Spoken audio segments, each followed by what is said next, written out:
ఓం సాయిరామ్. బాబా భక్తులందరికీ నమస్కారం అండి. అందరు ఎలా ఉన్నారు? అందరు బాగుండాలి, అందులో నేను కూడా ఉండాలి అని బాబాగారిని మనస్ఫూర్తిగా కోరుకుంటున్నాను. బాబాగారి షార్ట్ వీడియోస్కి మీ సపోర్ట్ చాలా వస్తుంది అండి. అందరికీ చాలా థ్యాంక్ యూ. అలాగే బాబాగారి లాంగ్ వీడియోస్కి కూడా అలానే సపోర్ట్ చేయండి ఫ్రెండ్స్. ఈరోజు బాబాగారి సందేశం ఏమిటి అంటే, ఊహించిన ఒక పెద్ద శుభవార్త వినబోతున్నావు బిడ్డ, ఒకసారి విని చూడు అని బాబాగారు చెప్తున్నారు. అంతకన్నా ముందు మన ఛానల్ని ఎవరైతే కొత్తగా చూస్తున్నట్లయితే ఛానల్ని సబ్స్క్రైబ్ చేసుకోండి ఫ్రెండ్స్. ఇంకా బాబాగారి సందేశం ఏమిటో వినేద్దాం. తల్లి, ఊహించని శుభవార్త తెచ్చాను, తప్పకుండా విని సంతోషంగా ఉండు బిడ్డ. బిడ్డ, చాలా రోజుల నుంచి కొన్ని ఆలోచనలతో సతమతమవుతున్నావు, లోపల దుఃఖిస్తున్నావు. నీ బాధ ఎవరికి చెప్పుకోవట్లేదు, కానీ నాకు తెలీదు అనుకుంటున్నావా బిడ్డ?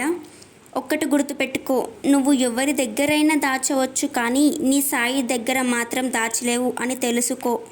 నీ కన్నిటిని తుడిచే బాధ్యత నాది బిడ్డ. కానీ ఒక్కటి గుర్తుపెట్టుకో, క్షణం క్షణం నువ్వు దుఃఖిస్తూ ఉంటే అవి ఇంకా ఎక్కువ తీవ్రంగా బాధిస్తాయి తప్ప ఏ ప్రయోజనం ఉండదు. ఎప్పుడు కూడా ధైర్యంగా ఉండాలి. నీ సాయి ఉన్నాడు కదా, ఇంకా ఎందుకు బిడ్డ అంత బాధపడుతున్నావు?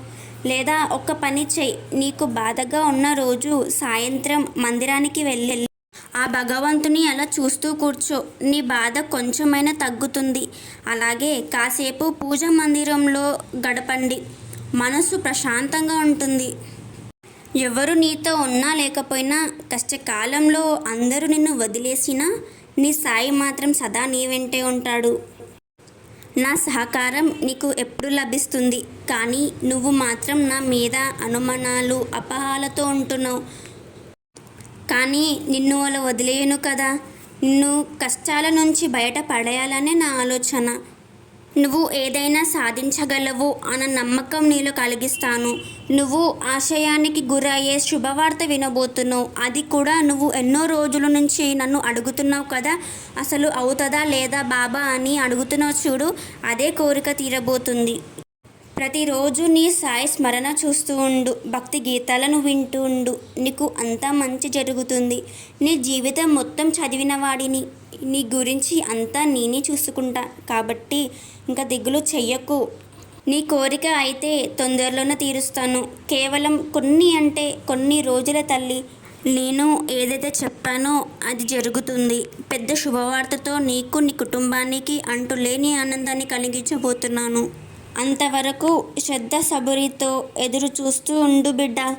లేనిపోని ఆలోచనలు వద్దు, సంతోషంగా ఉండు తల్లి అని బాబాగారు మనకి ఈరోజు సందేశాన్ని అందించారండి. సో విన్నారు కదా ఫ్రెండ్స్, బాబాగారు ఎంతో మంచి సందేశాన్ని మనకు అందించారు.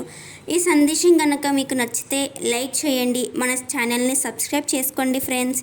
ఓం సాయిరామ్. సర్వేజన సుఖినో భవంతు.